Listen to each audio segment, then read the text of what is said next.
Snowflakes drifted through the air like quiet whispers, but nothing was quiet about the moment that changed 3 lives forever.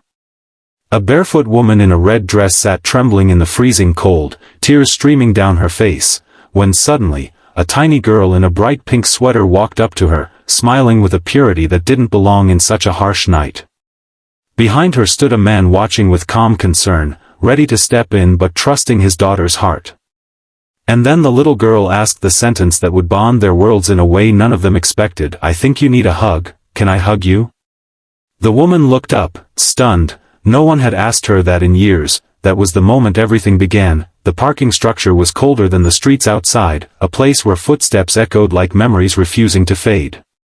The woman, Claire, had run there when her last bit of hope snapped. A lost job, a broken relationship, and a betrayal that crushed her foundation.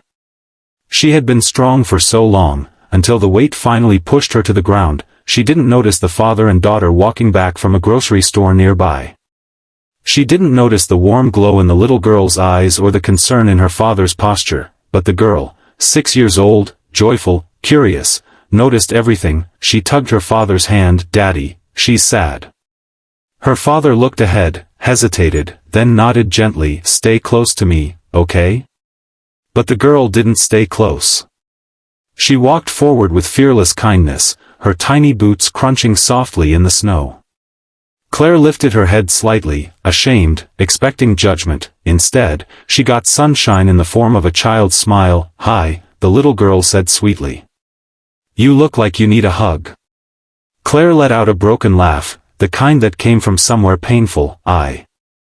I don't know," she whispered. "I know," the girl said softly, stepping closer.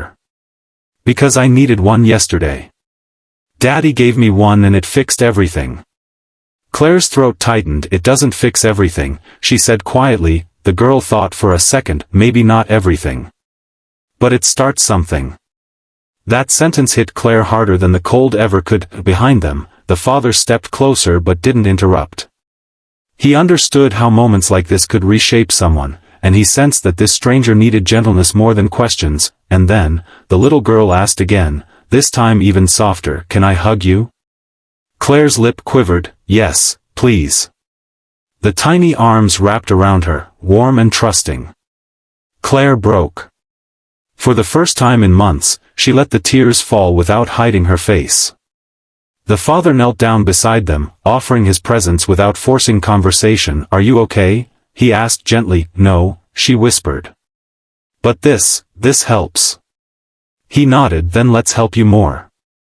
That snowy night, a hug became a lifeline. Claire sat on a small stool by the heater, wrapped in a borrowed blanket. The father, Marcus, had brought her to the apartment they lived in above the grocery store. He made warm tea.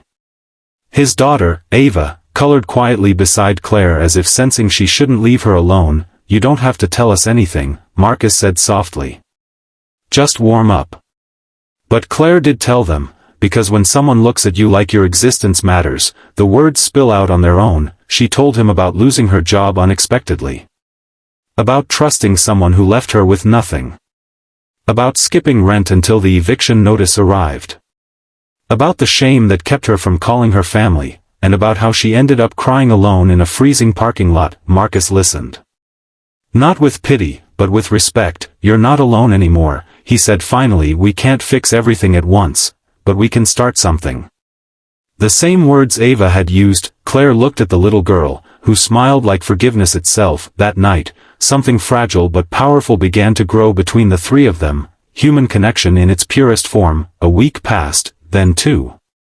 Claire stayed with them while rebuilding her strength. Marcus helped her find part-time work at the store downstairs. Ava followed her everywhere like a shadow made of laughter. Claire learned that Marcus raised Ava alone after losing his wife in an accident 3 years earlier. He learned that Claire had spent most of her life caring for others but didn't know how to accept care herself. Some nights they talked for hours. Some nights they just sat quietly, letting the simple comfort of shared silence do the healing. But one night, one snowy evening that mirrored the night they met, Claire stood at the window, thinking, "I feel like I'm taking too much," she whispered. Marcus walked to her, hands in his pockets. "You're not taking. You're recovering." There's a difference? Yeah, he said softly. People who take don't give anything back. And you've given Ava joy she hasn't had in a long time. Claire looked at the little girl sleeping on the couch, arms wrapped around her stuffed rabbit. She saved me, Claire said. Marcus's voice softened. She saved both of us.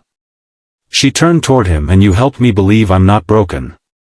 He shook his head gently. You were never broken. Just cold. You just needed someone to say, "Can I hug you?" at the right moment.